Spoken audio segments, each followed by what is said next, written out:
함께 은혜 받을 말씀은 신약성경 누가복음 24장 1절에서부터 12절까지입니다. 제가 가진 성경어로는 신약성경 139쪽입니다.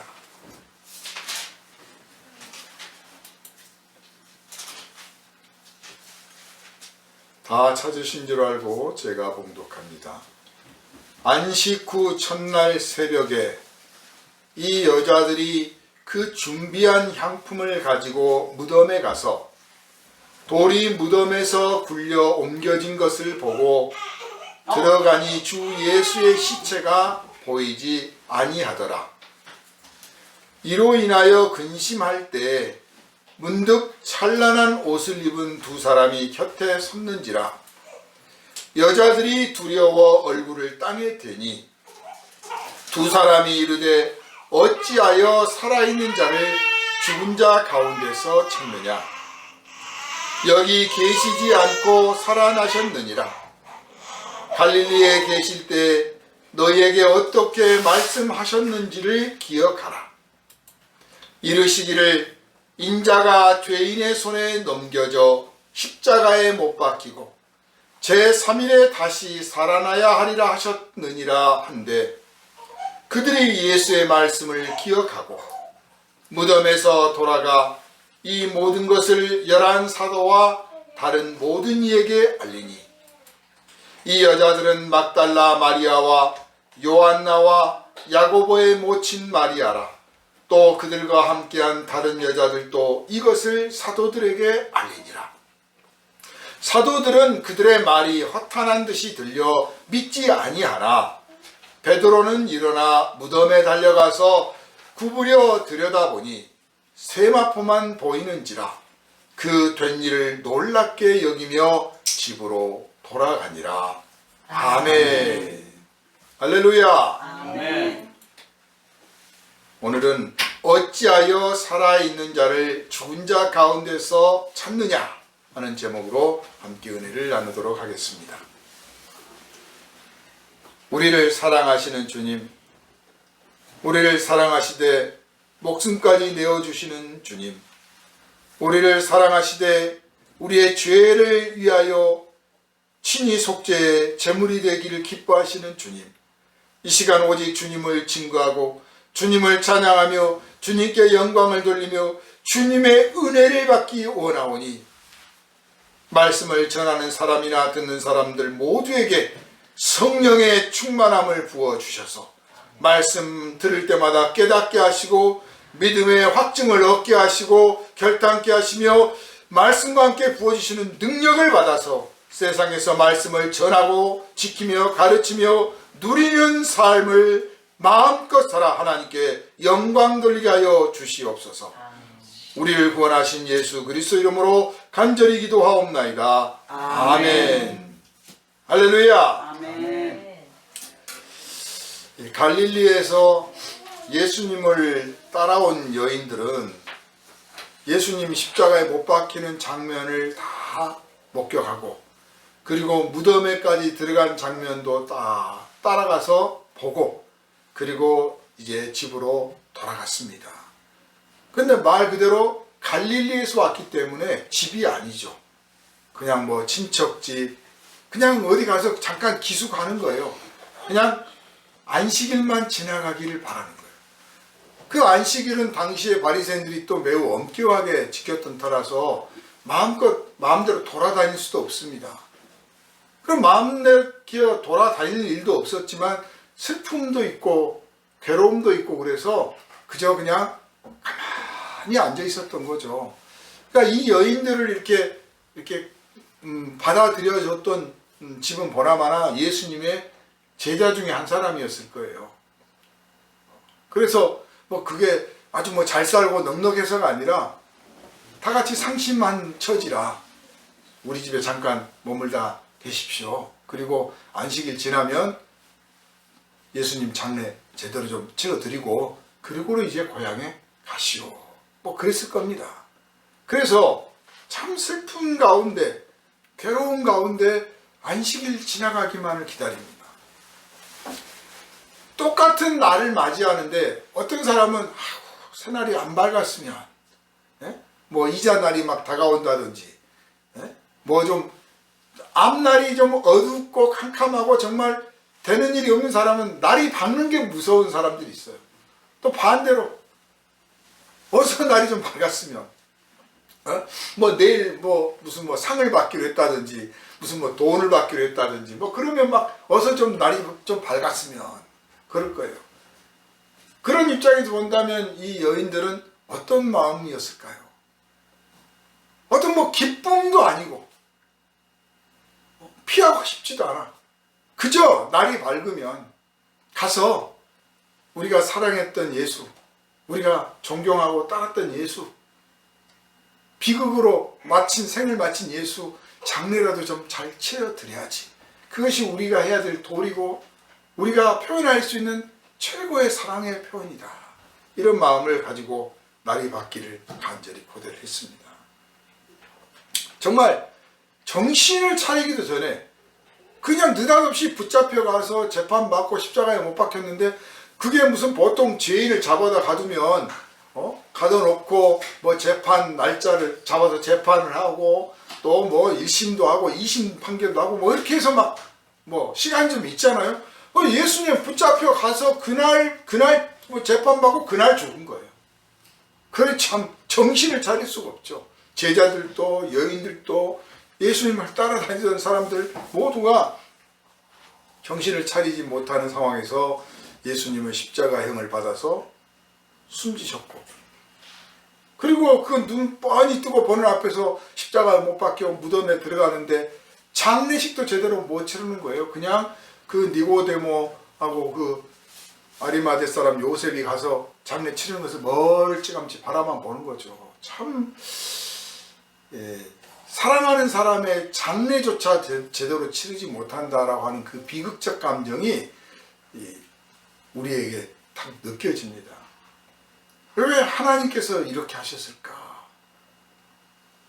제자들은 참 하나님이 야속하고 이런 상황이 야속했을 겁니다.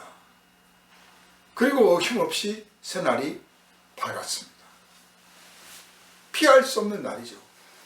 그래서 우리가 날을 매일 맞이할 때마다 그냥 내가 살아있으니까 그냥 맞이하는 날인가 이렇게 덤덤하게 맞지 말고 정말 나에게 새 날을 주셨구나 하는 좀 뭐 큰 벅찬 감동까지는 아니더라도 감사의 기도를 통해서 하루를 열어가기를 바랍니다. 이 여인들도 안식일이 지나고 새날이 밝기만을 기다렸는데 제자들은 안식일 지나고 새날 밝기를 기다리질 않았어요. 말 그대로 그냥 너무 상심하고 낙심하고 그냥 실망해서 그냥 뭐 나 모르겠다 내일 날이 밝든지 말든지 모르겠다. 그러나 여인들은 그러지 않았어요. 새날을 기다렸습니다. 그래서 남자가 용감하는 것 같아도 사실은 안 그래요. 일을 남자들이 다 해내는 것 같지만 사실은 안 그렇습니다. 오늘 본문에도 그렇습니다. 여인들은 이제 가서 예수님과 작별을 제대로 하고 싶은 거예요. 이왕 이렇게 된 거 제대로 작별을 하자. 사람이 만남도 중요하지만 헤어짐이 더 중요합니다. 만나는 거야 그냥 오다가다 길에서 만날 수도 있고 뭐 우리가 친구 맺었는데 언제부터 오늘부터 친구 하기로 하자 한 친구도 있지만 그냥 어떻게 어울리다 보니 친구 된 사람들이 있잖아요. 그런데 헤어짐은 정말 잘해야 돼요. 이제 너랑 나랑 만나지 말자고 헤어지든 혹은 뭐 사별을 하든 또는 멀리 여행을 떠나기 때문에 그렇게 헤어지든 이사를 가기 때문에 헤어지든 뭔가 헤어짐이 있다 그러면 그걸 정말 제대로 정말 예의를 갖추고 정을 충분히 나누면서 이렇게 했을 때 인생에 후회가 없는 거예요. 그러니까 우리가 예절을 갖추는 거라든지 이런 모든 것들은 누구를 위해서를 떠나서 첫째 자기 자신을 위해서예요. 그런데 예수님의 장례를 좀 제대로 한번 치러드려야겠다고 하는 것은 자기 자신들의 마음의 위로를 받고자 하는 것뿐만 아니라 정말 예수를 위해서 그런 거예요. 그 창조관에 붙잡혀가서 재판받고 십자가형을 당했는데 그냥 인간적으로 봤을 때 얼마나 비극적인 운명입니까? 그러니 누구보다도 뭐 사람들은 다 버렸을지라도 정말 하나님이 버렸을지라도 우리는 가서 장례를 좀 치러줘야겠다. 이것이 우리가 마땅히 해야 될 도리가 아닌가 하고 여인들은 길을 나섰습니다. 그런데 제자들은 동행을 안 했어요. 여기 제자가 따라갔단 말이 한 명도 없습니다. 그러니까 평상시 예수님 살아계실 때는 누가 더 큰 제자냐, 뭐 또 예수님 당신의 나라가 임하면 저를 오른편에 앉게 해주십시오. 무슨 소리야, 내가 앉을 거야, 뭐 서로 자리 다툼도 하고 서로 자기가 크다고도 말하고 뭐 잘난 체들 얼마나 또 있습니까? 사도라고 뻐기고 의시되고 막 예수의 이름 가지고 다니면서 귀신도 쫓아보고 병도 고치고 참 별 인간이 그냥 그 정도 영광 누렸으면 됐죠. 예? 우리가 뭐 열심히 일해가지고 돈 많이 벌어서 돈 가지고 막 비싼 차도 사고 비싼 집도 짓고 그거야 내가 노력한 거니까 뭐 그 정도예요. 그런데 예수의 이름으로 병을 고치고 예수의 이름으로 귀신을 쫓아내고 예수의 이름으로 그런 기적들을 행했다는 것은 자기 노력은 하나도 없는 거 아니에요. 정말 하나님이 주신 그 모든 혜택을 다 누렸던 사람들이잖아요. 그 예수 이름을 다 누렸어.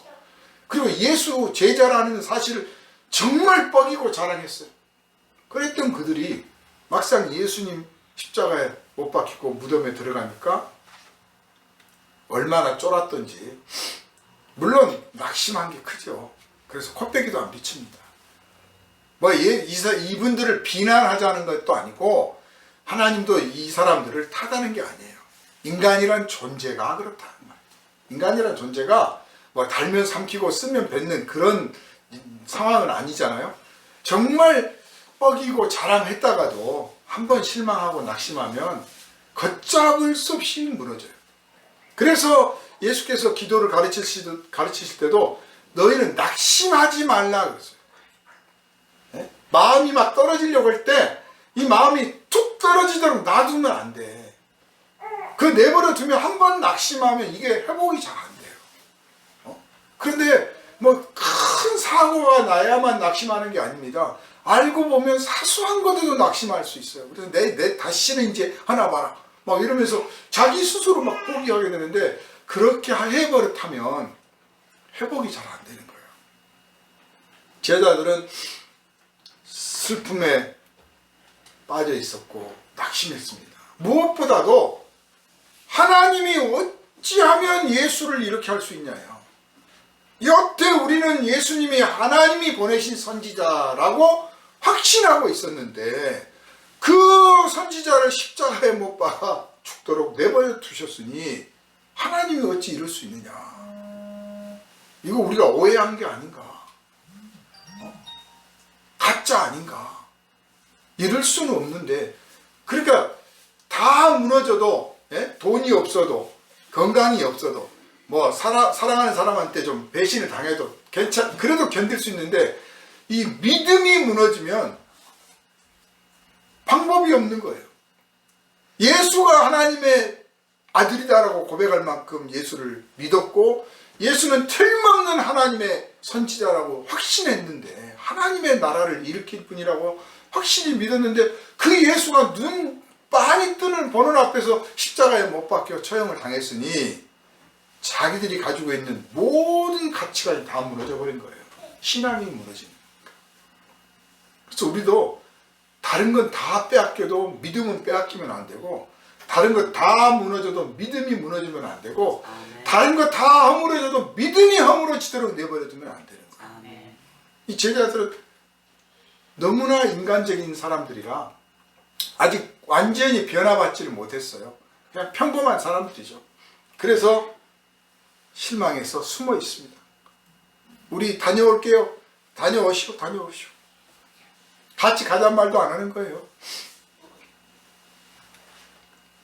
한편으로 또 예수를 십자가에 못 박아 죽인 사람들이 예수의 제자라고 또 놔두겠어요? 하다못해 뭐 못 박아 죽이지는 않더라도 갔다가 데려다가 막 모욕도 하고 꾸짖고 돌팔매질도 하고 뭐든지 할 수 있는 거죠. 당시 유대 사회는 지금도 마찬가지죠. 이 중동권에서는 신앙으로 단죄를 받으면 신성 모독죄다 그러면 돌로 쳐 죽이고, 그의 제자다 그러면 당연히 신성 모독을 한 사람이에요. 그러니까 또 역시 돌에 맞을 것이 뻔한 거예요. 그러니까 무서워서도 못 나갑니다. 그러니까 이래저래 제자들은 숨어 있습니다. 또 무덤을 만약에 새벽에 아무도 모르게 갔다고 치더라도 알다시피 거기에 보초 세워놨잖아요. 시체 훔쳐갈까봐, 제자들이 훔쳐갈까봐 보초를 세워놓은 사실을 뻔히 아는데 가면 나 잡아가시오 하는 거죠. 내가 시체 훔쳐러 왔습니다 하는 것과 똑같은 상황이 되는 거예요. 그러니까 못 나서는 거죠. 참 우리가 사랑한다, 믿음이 있다, 뭐 한다고 해도 환경 때문에, 여건 때문에 생각해서 움직이지 못할 때가 있어요. 그래서 그냥 겉으로 드러난 행동만 가지고 평가를 하면 안 돼. 그냥 이 사람들이 엉터리다 이렇게 볼 게 아니라 그 나름의 사정이 있는 거죠. 우리가 모르는 그 사람의 사정이 있어. 그 사정을 우리가 좀 감안할 만한 여지를 마음에다 한 군데 딱 두면 사람한테 크게 실망하지 않습니다. 그러나 그런 여지를 안 남겨두면 실망을 하죠. 제자들이 돼가지고 그래 안식일이 지났으면 가서 시체라도 찾아서 뭐라도 해야지, 그건 무서워서 못 나오냐? 뭐 이렇게 비난할 수가 있는데 단순히 비난만 할 거는 아니다 하는 거예요. 어쨌든 여인들은 동이 트자마자 향품을 들고 예수를 찾습니다. 예수의 시체를 넣어둔 무덤을 찾아갔습니다. 근데 알다시피 그 돌로, 큰 돌로 무덤을 막아놨잖아요. 그러니까 이 여인들이 가서 뭘 할 수 있겠어요? 그런데 가는 거예요. 향품을 들고 가서 보초들한테 부탁을 좀 하든지, 아니면 무슨 수가 나겠지. 믿음이라고 하는 것은요, 여건이 좋아지기를 기다리는 게 아니에요. 상황이 좋아지고 여건이 갖춰질 때까지 기다리는 것은 믿음이 강한 사람이 아니고 믿음이 약한 사람이에요. 심지어는 믿음이 없는 사람들이 그러는 거. 그 돌이 뻔히 이미 알고 있는 사실에, 무덤을 막은 돌이 있다는 사실을 알아. 보초가 지키고 있다는 사실도 알아. 그런데 이 여인네들이 향품 들고 갑니다. 어쩌자고? 하나님께서 우리가 이렇게 예수를 불쌍히 여기고 가서 장례를 치르려고 하면 우리가 믿는 하나님께서 우리를 불쌍히 여기셔서 무슨 수를 내리시겠지. 그 막연한 것 같지만 하나님을 향한 소망이 있고 우리를 불쌍히 여겨주소서 하고 기도하는 그 심령이 있기 때문에 사실 그게 믿음인 거예요. 자기의 의로움을 드러내고 내가 하나님 앞에서 이랬지 않습니까? 내 지난날에 하나님 앞에 헌신했던 것을 기억하여 주시고 그거를 생각해서라도 나한테 기회를 주십시오. 이건 믿음이 아니에요. 믿음은 하나님이여 우리를 불쌍히 여기소서. 그래서 예수께서도 십자가에 못 박히시기 전에 내가 당신의 아들 아닙니까? 내가 당신의 영광을 위해서 얼마나 많은 일을 했습니까? 내가 이제 십자가에 못 박혀 죽을 텐데 하나님 그거 기억하셔야 됩니다. 이렇게 기도를 한 게 아니고 시편에 따르면 나를 불쌍히 여겨 주십시오. 아버지여 나를 불쌍히 여겨 주십시오. 이렇게 눈물로 심한 통곡으로 기도했다. 그랬더니 하나님께서 불쌍히 여기시고 무덤에서 살려내신 겁니다. 그래서 믿음이란 조건을 갖추고 기다렸다가 이렇게 딱 되고 주여 때가 임하였습니다. 하나님 기다렸더니 드디어 왔군. 이렇게 가는 게 아니고 내가 하나님을 위하여 하나님의 영광을 위하여 하나님께 소망을 품고 앞으로 나아가면 그 앞에 하나님이 내가 모르는 것을 준비하시리라. 여호와 이레가 있으리라. 아브라함이 아들을 제물로 바쳐라 그러니까 하나님께서 제물을 따로 준비하시리라 하고 믿고 가잖아요. 이삭이 묻습니다. 아버지 불도 있고 다 있는데 제물은 어딨나요? 이놈아 너다. 그렇게 말하지 않고 하나님이 분명히 네 아들을 바쳐라 그랬는데 아들한테 말하기를 하나님께서 따로 준비를 해 두셨을 거다. 그렇게 말합니다. 내가 기다리는 게 아니라 하나님이 나를 위해서 기다리고 계신다고 믿는 게 믿음이에요. 아멘. 그래서 이 믿음을 가지고 여인들은 갔습니다. 그냥 예수님한테 잘해드리고 싶은 거죠. 이게 순수한 사랑이에요. 이게 진실한 믿음이에요. 막 자리 다툼하고 교회에서 뭐 장로는 돼야 되고 나 장로 안 시켰으니까 이제 교회 안 나가겠다는 둥 뭐 아무튼 인간적인 그런 욕망 때문에 이 신앙생활이라고 하는 울타리 두르는 게 믿음인 척 하는데 그게 아니고 그냥 순수하게. 누가 묻기를 당신은 평생 고생만 하고 그저 하는 일도 제대로 안 되고 맨날 그 타령인데 그래도 예수님 믿습니까? 라고 물을 때 예수님이 나한테 잘해주셔야만 꼭 예수님을 믿나요? 라고 말할 수 있어요. 그게 순수한 사랑이에요. 그냥 그분과 마음을 나눈 것으로 나는 충분합니다. 그분이 나를 믿어주고 내가 그분 믿고 그분이 나를 사랑하고 내가 그분 사랑하고 그분이 나를 위해서 목숨을 내주듯 나도 아끼지 않고 뭔가를 그분을 위해서 내어드릴 수 있다. 그러면 되는 거다. 뭘 대가로 받고 얻고 뭐 나한테 해주셔야 됩니다. 난 그런 거 바라지 않습니다. 그런 마음, 그런 순수한 마음이 있기 때문에 향품을 들고 무덤에 갔던 것입니다. 그냥 무턱대고 간 것 같지만 믿음을 가지고 갔어요. 그랬더니 이제 뭐 속으로는 그랬을지 모르죠. 보초한테라도 부탁을 해서 설마 그것도 못하게 하겠어? 사실 여자라고 안 무섭습니까? 예수의 제자들 잡아다가 뭐 돌 친다 그러면 여제자들은 안 칩니까? 똑같이요, 유대인들은. 그런데도 간다는 거예요. 갔더니 돌이 옮겨져 있어. 돌이 옮겨져 있는 것까지는 좋아요. 우리를 위해서 누가 돌을 옮겼네 할 수 있어요. 돌이 옮겨져 있으니까 당연히 무덤 안이 보이는데 그 무덤이 무슨 뭐 깊은 동굴이 아니고 그냥 보이는 동굴이에요. 그냥 깊지 않아요. 그냥 사람 관 하나 넣을 정도 깊이에 조금 더 깊은 정도니까. 보니까 예수님의 시체가 안 보여요. 얼마나 낙심이 됩니까? 세상에 잃어버려도 무덤 잃어버린 사람 참 불쌍한 사람이에요. 장례도 지금 제대로 못 치렀는데 억울하게 죽은 것도 너무 가슴 아픈 일인데 시체까지 잃어버렸어. 황당한 일입니다. 그런 상실감은 사실 안 당해봐서 짐작을 못하는데 참 어이가 없을 것 같아요.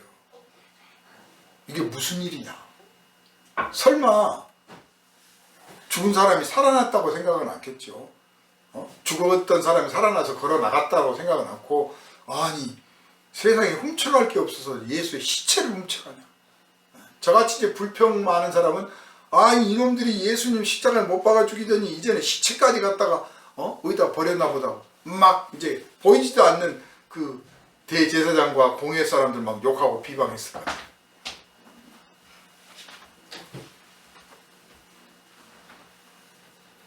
그런데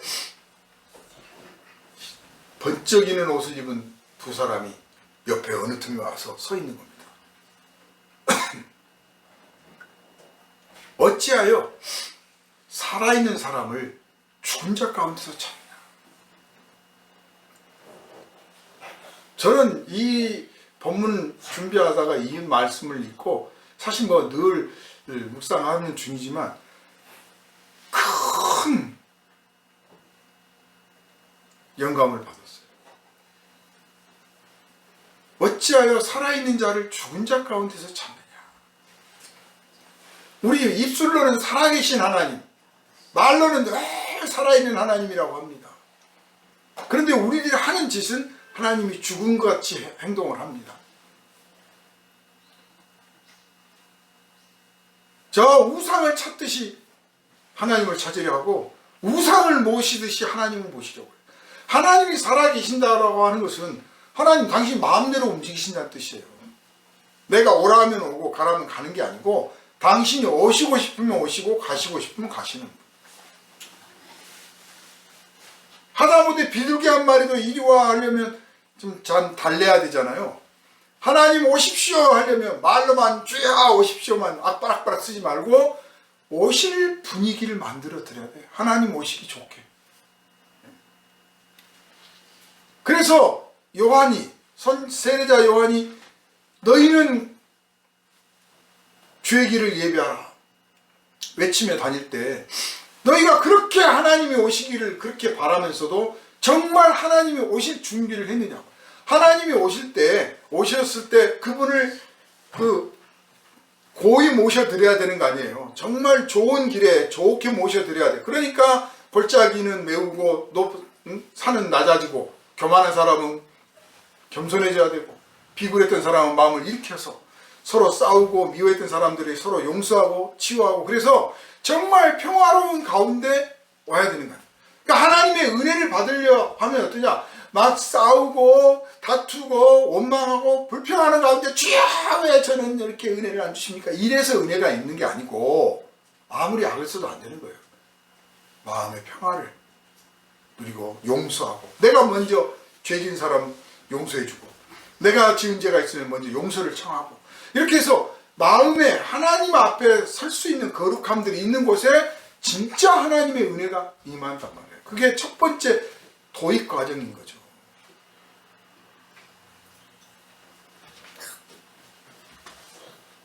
여인들은 무덤을 보았을 때 예수의 시체가 없는 이 상황 속에서 정말 우리가 할 수 있는 일이 뭔가 하는 한계를 느꼈을 거예요. 사실 우리는 문득 하다가 우리 능력의 한계를 느낄 때가 참 많습니다. 여기까지다 싶은 때가 참 많아요. 이 여인들도 할 수 있는 최선의 일을 했지만 예수의 시체를 만나지 못하니까 여기까지 한계. 그런데 실망하기는 이른 거예요. 바로 그 여기까지인가 보다 그 다음에 그 너머에 하나님이 예비하신 것이 있습니다. 하나님이 준비하신 것이 있어요. 하나님이 마련한 기적이 있습니다. 우리는 그것을 소망 가운데 기도하고 바라는 것입니다. 그걸 그러리라 알고 간 게 아니잖아요. 가서 보면 예수님이 살아나 앉아 계시리라 알고 간 게 아니잖아요. 알고 간 게 아니야. 그냥 내가 해야 될 도리를, 사랑의 길을, 헌신의 길을 그냥 묵묵히 해야겠다. 이것이 내 도리다. 사실 우리가 성경을 읽으면서 그냥 그랬나 보다 하나의 에피소드로 읽으니까 그때 뭐 그런 사건이 있었나 보다 이렇게 있지만 사실은요, 이 평범한 여인들이 평범하지 않은 행동을 한 겁니다. 제자들의 행동이 평범한 거예요. 그냥 무서워서 상황이 안 되니까 여건상 기분도 상하고 낙심되고 그래서 그냥 모르겠다고 앉아 있는 거, 그게 평범한 행동이에요. 반대로 이 평범한 여인들이 새벽에 향품을 들고 더군다나 가서 돌 무덤 막고 있는 걸 뻔히 아는데 장정이라고 한 사람 데리고 가면서 가서 좀 우리 대신해서 좀 옮겨주세요. 그런 사람도 없이 그냥 여인네들끼리만 그렇게 갔다고 하는 것은 비범한 행동을 한 겁니다. 교회는 이 평범한 사람들의 비범한 행동으로 인해서 성장하고 견고히 그 믿음을 지켜갑니다. 제자들은 예수님이 평범한 사람인데, 자기들이 보기에 평범한 분인데 비범한 행동을 했기 때문에 따랐습니다. 막 기적을 일으키고 병자를 살려내고 소경을 눈을 뜨게 하질 않나, 무등병 환자를 낫게 하질 않나, 심지어 막 무리까지 걸어 다니고, 그러니까 그 비범한 행동에 반해가지고 따라다닌 거 아니에요. 그러면서 우리도 그렇게 예수님처럼 비범하게 되리라. 처음에 예수의 이름으로 병자를 고치고 귀신 쫓아낼 때 우리가 비범하게 되었구나 하고 그 비범함을 누리면서 더욱더 비범한 사람이 되기를 기대를 했을 거예요. 그런데 예수 십자가에 못 박히니까 자기들의 실체를 또 발견한 거예요. 우리가 별 볼 일 없는 사람이구나. 사실 우리가 하나님 앞에서 별거 아닌 거예요. 하나님 앞에서만 그럽니까? 사람들 앞에서도 우리가 사실 별거 아닌 사람들이에요. 한껏 부풀었다가 제자들은 비범한 어떤 세계를 바라보고 있었는데 정작 이루지 못했어요. 이 여인들은 대접도 못 받고 인정도 못 받고 뭐 누가 알아주는 사람들도 없어요. 그러나 마땅히 해야 될 일, 그러니까 무슨 비범한 일을 하려고만 하지 말고 내가 마땅히 해야 될 일, 반드시 해야 될 일, 정말 주님을 위하여 할 수 있는 일이 있다면 그걸 하면 그게 바로 비범한 일이에요. 그게 바로 비범한 거예요. 특별하게 나는 돈을 많이 벌어서 내가 교회 하나 지어드려야지.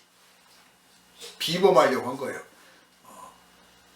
그런데 나는 교회는 못 지어드려도 내가 교회 가서 청소는 해야지. 평범한 일이에요. 그러나 그게 하나님 보시기에는 비범한 행동이에요. 바로 그런 비범한 행동들이 모여서 하나님의 교회를 성장시켰고 복음이 전파된 겁니다. 내가 능력 받고 신의 은사 있고 예언 은사 있으면 내가 나가서 전도 엄청나게 할 텐데 그래서 된 게 아니고, 나는 은사도 없고 능력도 없고 내가 그렇게 믿음도 좋지도 않고 뭐 교회 가서 그렇게 뭐 하는 사람도 아니지만 옆 사람한테 예수 믿어봤수? 말은 해봐야지. 그게 바로 사실 비범한 행동이란 말이에요. 이 비범한 행동 덕분에 뭐를 누리게 됐습니까? 천사들이 말합니다. 어찌하여 살아있는 자를 죽은 자 가운데서 찾느냐. 무슨 소리요? 그분은 살아계신 분이다. 살아나셨다. 이미 다시 살아나셔서 여기 계시지 않는다. 여기는 죽은 자들이 있는 곳이다.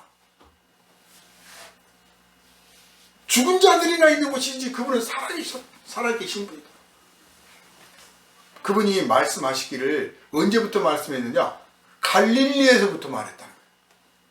이 여인들이 누구예요? 갈릴리에서부터 예수님을 따라온 사람들이에요. 그러니까 갈릴리에서부터 말했다는 사실은 갈릴리 사람 외에는 모르는 거예요. 그러니까 이 여인들과 예수님의 12 제자들, 이 핵심적인 사람들 빼고는 모르는 이야기예요. 갈릴리에서 그런 말씀을 하셨다는 것은, 물론 그 이후에도 말씀을 계속 하셨으니까 그냥 다 기억을 하겠지만 그분이 갈릴리에서 말씀하셨던 걸 기억하라. 그러니까 갈릴리에서 그 말씀을 하셨다는 것은 그 지역에서 예수를 그때부터 따랐던 사람들 외에는 모르는 이야기인데, 이 두 사람은 본 적도 없어. 얼굴도 몰라. 그런데 번쩍이는 옷을 입었다라고 표현했습니다. 이것을 통해서 이분들이 천사다라고 하는 것을 암시를 하는 거예요. 천사, 딱 부러지게 천사가 나타나서 이렇게 하지 않았습니다. 마태복음이나 뭐 이런 데 보면 천사가 나타나서 현몽하여 이르되 뭐 이렇게 천사로 구체적으로 표현했는데, 여기서는 그냥 두 사람이 번쩍이는 옷을 입은 사람이, 또 뭐 다른 번역에는 흰 옷을 입은 두 사람이 이렇게 표현했어요. 눈부신 옷을 입었다 이렇게 번역되는, 그걸 통해서 이분들이 천사다라고 암시를 하는 거죠. 말씀하기를 인자가 죄인에게 팔려서, 인자가 배반을 당하고 죄인들에게 넘겨져 팔려서 결국은 십자가에 못 박혀 죽고 죽은 자 가운데서 사흘 만에 살아나야 하리라. 반드시 그렇게 되어야 되리라. 이게 굉장한 표현입니다. 그럴 것이다. 그럴 것이다와 반드시 그렇게 되어야 된다는 달라요. 같은 예언도요. 내가 딱 환상을 봤는데 무슨 일이 벌어질 것 같아. 내가 봤거든. 그렇게 될 거야. 이것은 그냥 그럴 거라고 미리 본 거예요. 그런데 예수께서 하신 일에서 이 천사들이 반드시라는 표현을 했고, 예수님 자신도 반드시 인자가 그렇게 되어라 해야 한다고 그랬어요. 그건 뭐냐면 그냥 앞날에 일어날 일을 미리 말씀하시는 차원을 넘어서서 하나님이 하시는 어떤 아주 구체적인 일이라는 거예요. 반드시 이루어야 될 일이에요. 하나님이 인간을 창조하실 때 이렇게 해서 이렇게 되어야 하리라 했을 때 인간이 존재하잖아요. 마치 그런 것처럼 반드시 그렇게 해야만 그렇게 되는 거예요. 왜냐? 우리를 구원하시기 위해서인 거죠. 그러니까 이 일은 이루어지지 않으면 안 되는 사건이에요.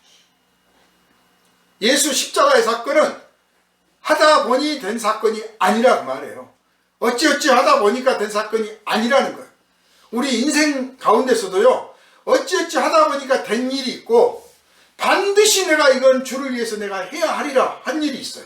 여러분은 소망 가운데 주님을 위해서 반드시 이 일은 이루어야 되리라 하는 것들을 마음에 품으시고 꼭 그 일을 이뤄내시기를 바랍니다.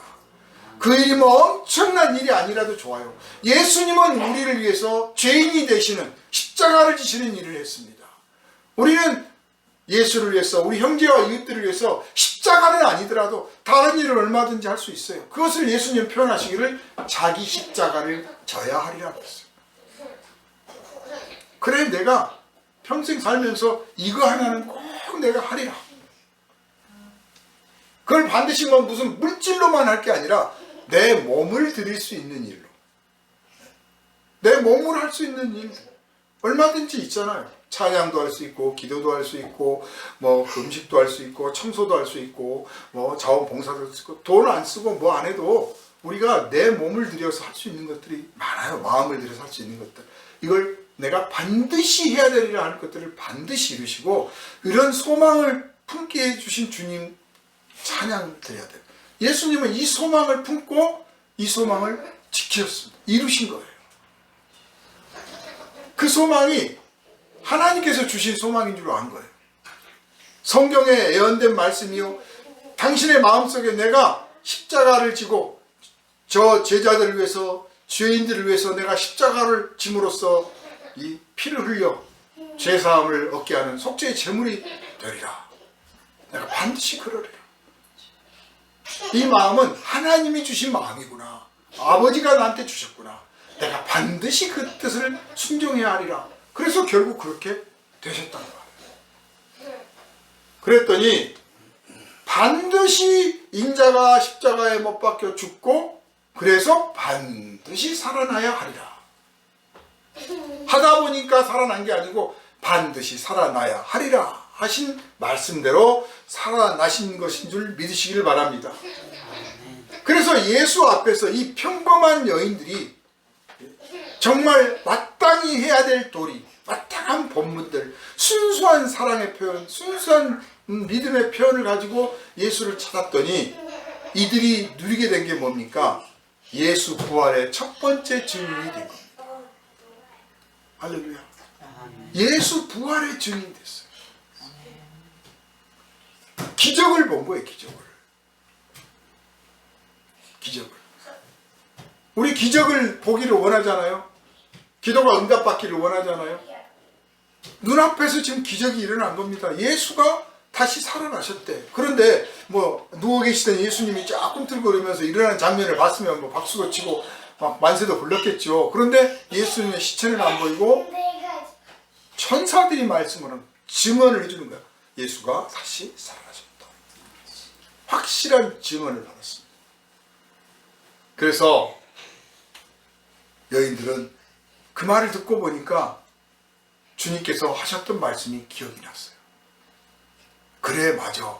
갈릴리에서 그런 말씀을 하셨지. 여러분, 우리가 성경을 부지런히 그리고 깊이 그리고 보다 많이 읽어둬야 될 이유가 있어요. 그냥 지식을 채웠을 뿐만 아니라 이렇게 말씀을 저축을 해놓으면 하나님께서 깨닫게 해주실 때가 와요. 하나님께서 그것을 깨닫게 해주실 때가 와.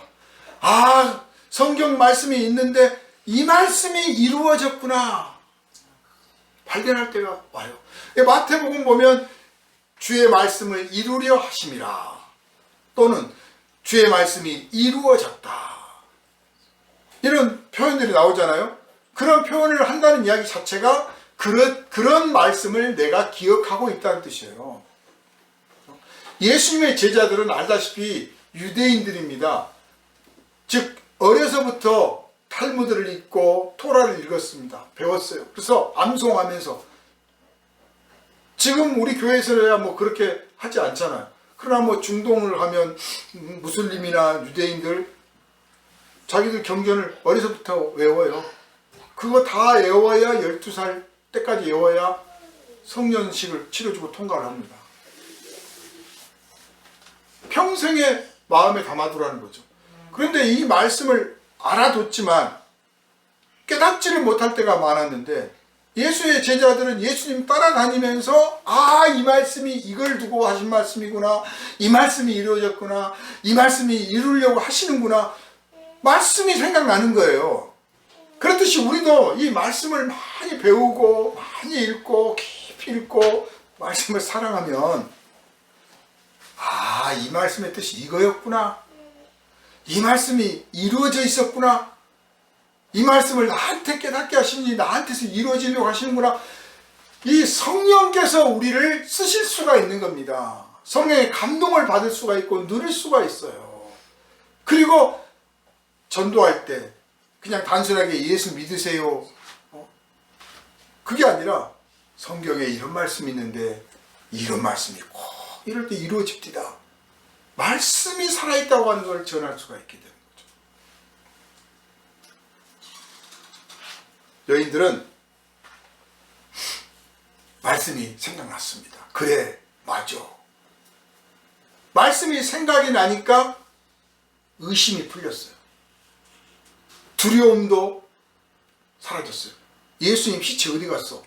이거 어떤 일이야? 뭔 일이야? 이게 아니라 그래, 그 말씀이 생각나니까 그래, 그 말씀이 이루어졌구나. 그 말씀대로 예수님이 다시 살아나셨구나. 이 말씀을 믿는 사람은요, 말씀이 이루어지는 것이 당연한 겁니다. 아무렇지도 않은 일이에요. 너무너무 당연한 일이에요.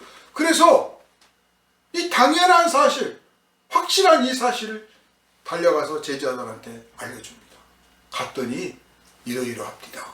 그리고 천사들이 나타나서 확실하게 증언을 했는데 갈릴리에서부터, 알다시피 갈릴리에서 하셨던 말씀을 기억을 하라고 했다. 그래서 내가 기억해보니까 그 말씀이 분명히 그 예수께서 말씀하셨다. 우리가 말씀을 들어도 건성으로 들었던 거죠. 건성으로 들어놨는데 이제 생각이 나는 거예요. 제자들은 안 믿어. 무슨 허튼 소리를 하고 있습니까? 그런데 베드로는, 그 중에 또 베드로는 내가 가서 봐야겠다. 내가 가서 봐야겠다고 달려갑니다. 무덤을 달려갔더니 정말 여인들이 와서 했던 말 그대로 무덤이 텅 비어있고 세마포만 놓여있어요. 말씀드렸던 것처럼 예수님 십자가에서 내려와가지고 세마포로 이렇게 똘똘 감아서 장례를 치렀잖아요. 거기다가 기름을 발랐잖아요. 그런데 세마포만 남았어. 그러면 시체를 훔쳐가려면 어떤 사람이 훔쳐가는데 거기서 세마포만 돌돌돌 벗겨가지고 시체만 훔쳐가겠어요? 가져가면 다 가져가지. 세마포가 이렇게 벗겨졌다는 것을 다른 성경에도 개켜져 있었다라고 돼 있어요. 그러니까 어떻게 정확하게는 어떻게 되었는지가 불분명한데 세마포를 이렇게 돌돌돌 말아졌던 것을 이렇게 딱 차곡차곡 정돈을 해놨다는 뜻인 건지, 아니면 세마포를 감아놨었는데 세마포가 그대로 남고 몸만 빠져나갔다는 것인지 사실 조금 애매한 표현이에요. 그러나 이쪽을 보든 저쪽을 보든 간에 번데기처럼 돌돌돌 감아놨는데 이 시체만 쏙 빠졌다고 하는 것도 살아있다는 뜻이고 몸이 빠져나갔다는 뜻이고, 이 세마포를 딱 개서 정돈을 해놨다는 것도 역시 그 당사자가 일어나서 그걸 겠다는 뜻입니다. 베드로는 예수께서 다시 살아나셨구나는 아니지만, 예수의 시체가 없다고 하는 사실은 분명한 거예요. 예수의 시체가 없다는 것은 분명하게 됐습니다. 이것이 그들의 일생에서 중대한 변화를 만들어냅니다. 우리가 큰 중병을 한번 앓고 나면요, 뭐 가치관이 달라졌다고 할까요? 뭐가 인생이 달라지게 느껴집니다. 그래서 예전에 좋아했던 거, 뭐 자랑했던 거, 막 추구했던 거 다 필요 없고 뭔가 새로운 어떤 것들을 딱 하게 돼요. 중병을 앓고 나면. 또는 중대한 사건을 경험하고 나면. 정말 예수의 제자들처럼 예수 따라다니면서 한껏 부풀었다가 예수 십자가에 못 박힌 사건처럼, 또는 사업가가 뭐 막 잘 나가다가 딱 부도를 맞았다든지 이런 중대한 사건을 딱 경험하고 나면 딱 가치관이 달라지는 거죠. 확 바꿔요. 예전에 추구했던 것과는 다른 세계를 추구하는데, 이 제자들은 이제 예수의 시체가 보이지 않는다는 사실을 접하면서 그렇다면 우리의 믿음이 잘못된 건 아니지 않을까 하는 막연한, 여인들은 이미 확신을 가지고 있어요. 천사한테 말을 들었기 때문에 확신을 갖고 살아나셨구나 확신을 가졌는데, 제자들은 천사의 말을 들은 것도 아니고 또 사실 들었어도 약간 의심을 할 거예요. 우리가 믿음이 많은 것 같지만 사실 꼭 한 구석에 의심의 여지를 남겨놓거든요. 내가 꼭 봐야 돼. 직접 봐야 돼. 네가 봤어? 네가 봤어? 꼭 그러시게요. 하나님이 천지를 창조하신 거 네가 봤어? 그리고 질문하면 내가 본 건 아니고, 그리고 꼬리를 딱 내려요. 근데 봤어 그래야 돼요. 네가 봤다고? 그래 봤어. 그 표현이 히브리서에 믿음으로 하나님이 천지를 창조하신 줄 안다 그랬어요. 근데 내가 본 것 같다. 그러니까 예수께서 이 성령 안에서 말씀하시고 표현하는 것들이 오늘 우리 안에서 재현이 안 되면 우리가 예수님과 거리가 가까운 사람이 아니라는 뜻이에요. 제자들은 예수님의 부활을 이제 전에 듣고 아직은 부활을 하셨구나까지는 아닙니다. 그렇지만 죽은 것도 아니라는 상태의 이제 마음을 가졌습니다. 여기까지만 해도 참 대단히 변화가 일어난 것 같아요. 그러나 이것이 바로 그들에게 이제 정말 순교의 길을 갈 수 있을 만큼의 용기를 만들어내는 길이 열리게 되는 것입니다. 예수님이 부활을 안 하셨다면 우리가 믿는 믿음도 헛것이고, 우리가 기도하는 그 기도도 우상을 섬기는 사람들이 하는 기도와 별반 차이가 없을 거예요. 그러나 예수께서 부활을 하셨기 때문에 우리의 모든 믿음의 기초는 예수 부활의 기초를 두고 있습니다. 왜냐? 반드시 그렇게 되리라 하신 대로 된 것처럼 예수의 말씀을 지키면 반드시 그렇게 되리라. 자, 그런데 어찌하여 살아있는 자를 죽은 자 가운데서 찾느냐? 그가 여기 계시지 않고 살아나셨느니라. 그렇게 했어요. 그러니까 제자들은 그때 이제 뭘 깨달았느냐면, 아니 죽었다고 했는데 살아났다고? 이게 무슨 뜻인가? 그냥 단순한 기적인가? 뭐 슈퍼맨인가? 우리들이 일반적으로 이해할 때는 이렇게 이해할 거예요. 그런데 예수 제자들은 그렇게 이해한 게 아니고, 이분은 죽은 자 가운데서 살아나셨다고 하는 것은 이분은 죄가 없다라는 뜻이다. 왜냐하면 죄의 값으로 사망이 왔거든요. 사람이 죽는 이유는 사람이 죄를 지었기 때문에 죽는 거예요.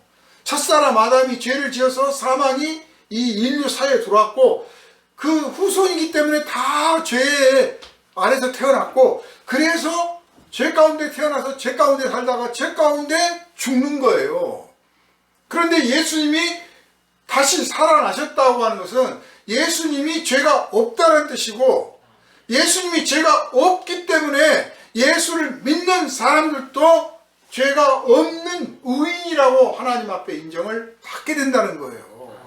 그래서 예수께서 말씀하시기를 누구든지 나를 살아서 믿는 자는 죽지 않을 것이고 죽은 자도 살아나리라 하신 거예요. 그 말은 그냥 단순하게 부활할 거다 이런 차원이 아니라 나를 믿는 자는 죄가 없으니 죽음이 이기지 못하리라. 단지 지금 이 육체를 가지고 있기 때문에 이 육체에 우리 죽으면 화장도 하고 매장도 하고 뭐 수장도 할 수 있고 뭐 어떻게 될지 몰라요. 그렇지만 우리가 예수 안에서 죄 사함을 받아 의롭다라고 하는 하나님의 인정을 받았기 때문에 이제 예수께서 부활하시듯이 우리도 그 부활의 몸을 입고 우리도 부활하게 된다 그 말입니다.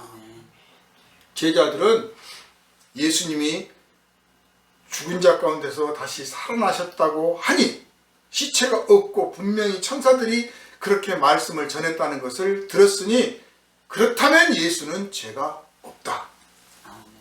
사람 가운데 죄가 없는 사람이 어디 있어요? 다 죄인이지. 오직 한 분 예수님이 죄가 없으신 거예요. 예수님이 죄 없으신 분인 게 분명하다면, 그리고 하나님이 정말 그를 죽은 자 가운데서 살리신 것이 분명하다면, 아니 사실 눈앞에서 시체가 사라졌으니까 분명한 거죠. 그렇다면 예수의 모든 가르침이 다 옳은 것이에요. 아멘. 그렇다면 예수의 이름이 영원토록 능력이 있는 이름인 거예요. 그렇다면 예수의 나라가 반드시 임하게 될 것이 확실한 거예요. 예수의 제자들은 거기에서 소위 신학적인 깨달음을 얻게 됩니다. 신앙의 체계가 완성이 되는 거죠. 비로소. 그래서 부활이라고 하는 것을 믿음 안에서 견고하게 붙들지 못하면 우리의 신앙은 허약하게 되어 있습니다. 예수의 이름으로 병도 고치고 귀신도 쫓아내고 예수의 이름으로 사랑도 하고 봉사도 하고 뭐든지 다 할 수 있어요. 그렇지만 내가 죽은 자 가운데서 다시 살아나는, 그래서 하나님의 영광의 보좌에 우편에 앉아 계신 예수님 곁으로 가서 그분과 함께 영생 영광을 누리게 될 거라고 하는 이 소망은 없는 거예요. 빈약해.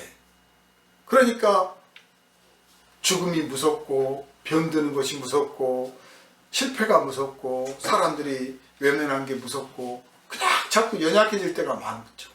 그러나 이 부활이라고 하는 이 믿음이 분명하면 흔들리다가도 두렵다가도 걱정되다가도 다시 일어나고, 그래 한 세상 주님을 앞에서 주님을 위해서 주님의 이름으로 주님께서 주신 이 인생의 기회 정말 즐겁게 감사하게 열심히 살다가 죽으면 내 시체 뭐 어떻게 되더라도 하나님이 새 몸 주실 텐데, 새 몸 주실 텐데 뭐 걱정이냐? 이 생각을 가질 수 있어요. 저 여러분은 이 소망을 품으시고 나가시기를 바랍니다. 아멘. 예수님은 죽은 사람 가운데서 찾을 수 없는 분이에요. 살아계신 하나님이에요. 아멘. 그래서 예수께서 말씀하시기를 아브라함의 하나님, 이삭의 하나님, 야곱의 하나님이라는 말을 너희가 듣지 못했느냐. 하나님은 죽은 자의 하나님이 아니라 산 자의 하나님이다. 그렇게 말씀하셨어요. 그 말씀은 다시 말하면 아브라함도 이삭도 야곱도 하나님 안에서 살아있다. 그 뜻입니다. 사람들이 보기에는 우리의 사랑하는 부모, 가족들이 먼저 세상을 떠나서 화장도 하고 매장도 하고 사람들 보기에는 죽었는데 하나님 안에서는 살아있는 거예요. 하나님 안에서 살아있어. 때가 되면 천지를 창조하듯이 때가 되면 하나님께서 한 사람 한 사람 이름을 불러서 예수 영광 받으신 그 부활의 몸으로 다시 일으켜 세워주실 줄 믿으시길 바랍니다. 우리 몸도 그렇게 될 겁니다. 그게 보장돼 있고 약속이 돼 있으니까 좀 고생들 하면 좀 어때? 좀 외로우면 좀 어때? 예수께서 무덤 안에 계실 때 인간적으로 생각하면 얼마나 외로웠겠어요. 산 사람이, 죽은 사람이 산 사람 가운데 있는 것도 참 부담스러운 일이에요. 그죠? 여기다 시체 놔두면 참 부담스럽죠. 불편하고. 그런데 산 산 사람을 죽은 사람 가운데 놔둬보세요. 정말 괴로운 일입니다. 그러니까 산 사람은 살아있는 사람끼리 가야 되는 거예요. 죽은 것들과 어울리는 게 아니에요. 여러분 신앙이 살아있다면 산 신앙으로, 살아있는 신앙으로 살아계신 하나님과 더불어서 살아있는 사람들과 더불어 살아가야 돼요. 죽은 것들과 어울려가지고 죽은 신앙, 무당 쫓고 귀신 쫓고 우상 쫓고 다 죽은 것들을 추구하고 있는 그 속에서 앉아가지고 나는 왜 인생이 이렇게 퍽퍽하냐 할 게 아니라 살아있는 사람끼리 어울려야 되고, 예수께서 무덤 안에서 그 캄캄한 무덤 안에서 날이 밝기를 기다리듯이 하나님의 약속이 이루어진 때가 있어요. 그때를 소망 가운데 참고 기다릴 줄 알아야 돼. 심었으면 기다려야 돼. 오늘 아침에 보니까 어떤 분이 이혼을 여러 번 했는데 이혼한 이유가 뭐냐고 그랬더니 성질이 급해서 못 참아서 그랬대. 못 참아서. 우리도 혹시 그러지 않나 싶은가 생각해 보세요. 기도해놓고 못 참고. 되게 기도해놓고 못 참아요. 못 기다려요. 그러나 예수님은 무덤 속에서 기다렸는데, 고난이 오든 핍박이 오든 뭐 유혹이 오든 혹은 외롭든 혹은 슬프든 혹은 가난하든 뭐든 간에 기다리자, 견디자. 때가 되면 무덤 문을 여시고 나를 끄집어내시리라. 주님의 때가 있다. 이 소망을 여러분이 부활의 소망과 함께 품으시고 살아계신 하나님과 더불어서 삼자의 하나님이라는 고백을 여러분 사람들 앞에 드리고 여러분 자신이 살아있는 사람으로 당당하게 인생을 살아나가시기를 주님의 이름으로 축원합니다. 기도합니다. 거룩하신 주님, 하나님의 말씀이 반드시 이루어져야 하겠고 그리고 그 말씀이 반드시 이루어졌습니다. 예수님의 죽음을 통해서 하나님의 말씀은 반드시 이루어지시는 것임을 또 한 번 우리가 확인하게 됩니다. 예수님은 몸소 당신을 주님 십자가 앞에 내어놓음으로써 하나님의 말씀은 반드시 이루어져야 하고 반드시 이루어지리라는 것을 보여주셨습니다. 이런 헌신 우리가 따르게 하시고 본받게 하여 주옵소서. 주님의 그 헌신으로 인하여 그 희생으로 인하여 오늘 우리가 살게 되었사오니 살아계신 하나님을 죽은 자 가운데서 찾지 아니하고 살아계신 하나님과 더불어 산자의 하나님께 영광을 돌리며 하나님이 살려주신 사람으로서 하나님 앞에 살아있는 사람으로서 날마다 하나님께 영광 돌리게 합당한 삶을 살아가게 하여 주시옵소서. 우리를 구원하신 예수 그리스도의 이름으로 간절히 기도하옵나이다. 아멘.